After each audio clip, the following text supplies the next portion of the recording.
uma visão histórica filosófica. Boa tarde, então. Meu nome é Cristiane, como já feito ali. Estou participando do mestrado de Patrimônio Cultural na Univille, em Joinville. Eu sou advogada, é importante constar, né? Uma parte diferente do que vocês estão aqui. E o tema, então, hoje é a atuação da mulher no conceito de família.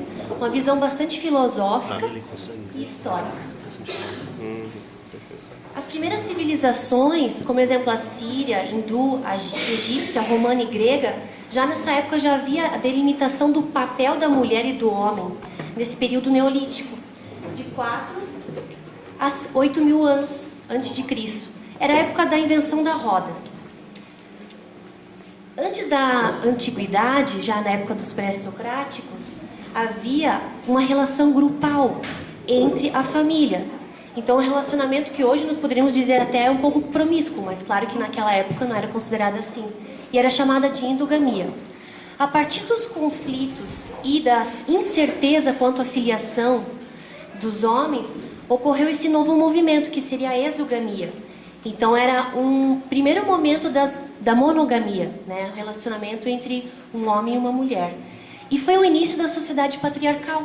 Porque antes disso a sociedade era totalmente matriarcal, porque a responsabilidade era da mãe de cuidar das crianças, de cuidar do local da moradia, enquanto que o homem trazia, né, os alimentos e tudo mais. Então, na antiguidade, ali está a sociedade matriarcal, se estabelece realmente a monogamia. E quando a mãe vai para a família do marido, né, no caso a esposa para a família do marido, ele é o chefe da família, é o sacerdote, é o juiz. Então a mulher ela acaba tendo que se adequar aos deuses e aos antepassados que são privilegiados e endeusados pela família do homem. Como exemplo, a mulher romana nessa época, ela até era respeitada e perguntada algumas vezes sobre os negócios. Contudo, a mulher grega era considerada uma das primeiras escravas.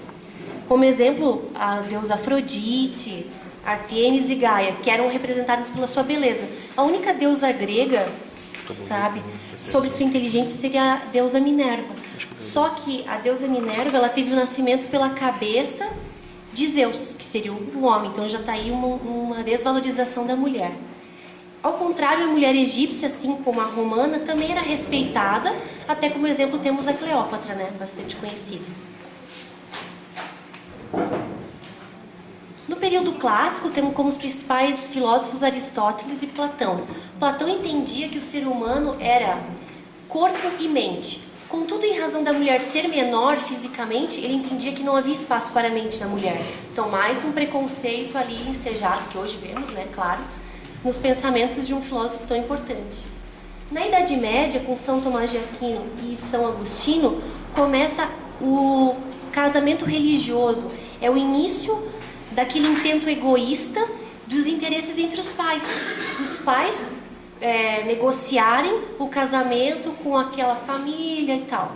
Então, nesse caso, na Idade Média que surge o direito bárbaro. O direito bárbaro, ele é uma união do direito canônico, né, religioso, e romano.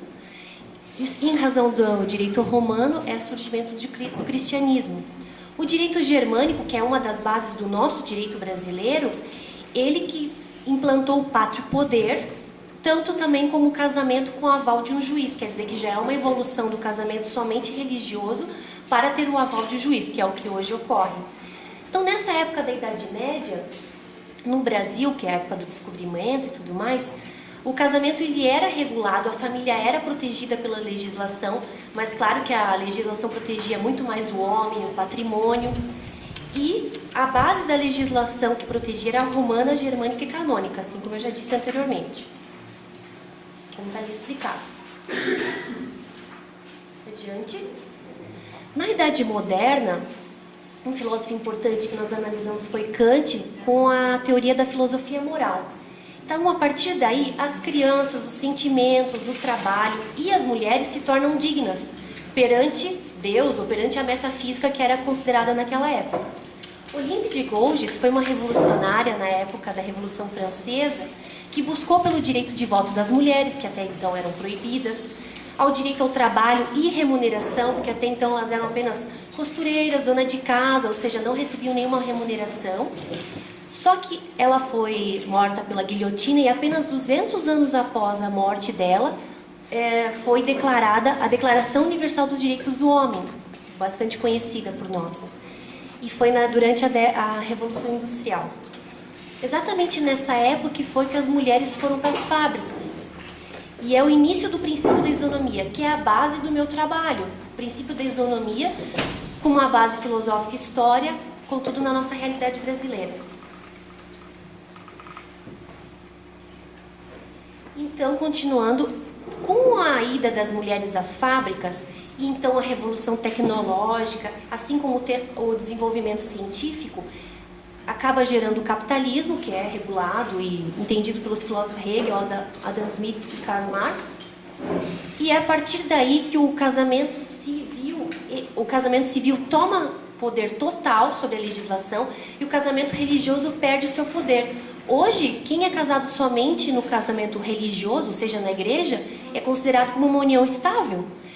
É obrigatório o casamento civil, né, perante o cartório.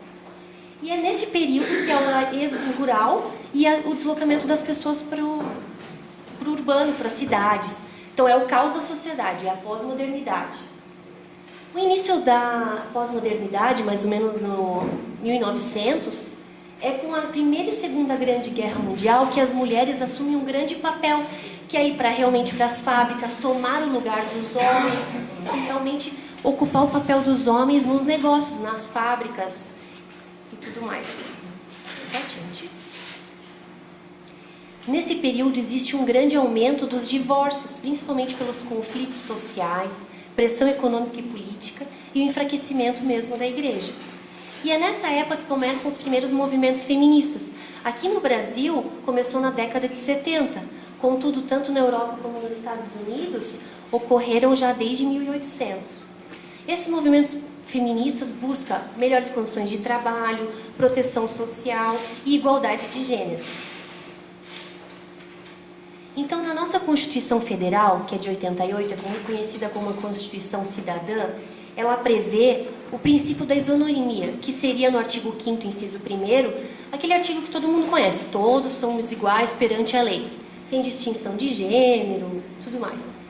E é a partir somente de 2002 que há uma proteção efetiva do direito da família. O nosso Código Civil, que é chamado de novo Código Civil, contudo já tem 8 anos, ele protege o direito de família com essas inovações. Contudo, além das inovações que o novo Código Civil traz, há ainda alguns pontos que estão retrocedendo. Por exemplo, evolução tecnológica, inovação genética e as relações homoafetivas. Algumas dessas inovações já vêm reguladas por leis especiais, contudo ainda não estão dispostas num código de lei pré-estabelecido. Então, esses são 2 artigos que estão na nossa Constituição, que é uma grande inovação, com certeza. É o artigo 3º, inciso 4º, que constitui um dos objetivos fundamentais da República, que seria promover o bem de todos sem preconceito de sexo, que eu botei ali, né, em maiúsculo.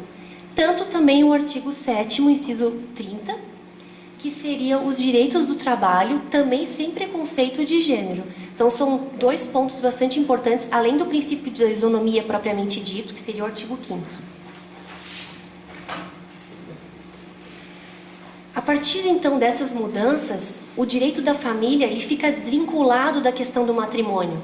Antigamente, quando se falava em família, apenas se tinha a proteção ao redor da família. Hoje não se é mais nessa discussão. As relações homoafetivas, as inseminações artificiais, ou seja, são diferentes os pontos de vista. E, claro, que as diferenças físicas, biológicas entre as mulheres e os homens são naturais, né? A diferença e tudo mais.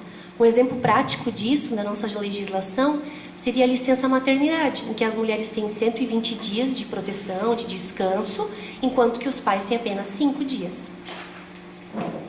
Então, as considerações a respeito desse artigo é que houve um grande aumento da inclusão no mercado de trabalho das mulheres, foi um crescimento exponencial, e que hoje a importância é do conhecimento da mulher ou do homem, e não mais a força física, diferente do que era antigamente, que o importante era a força física.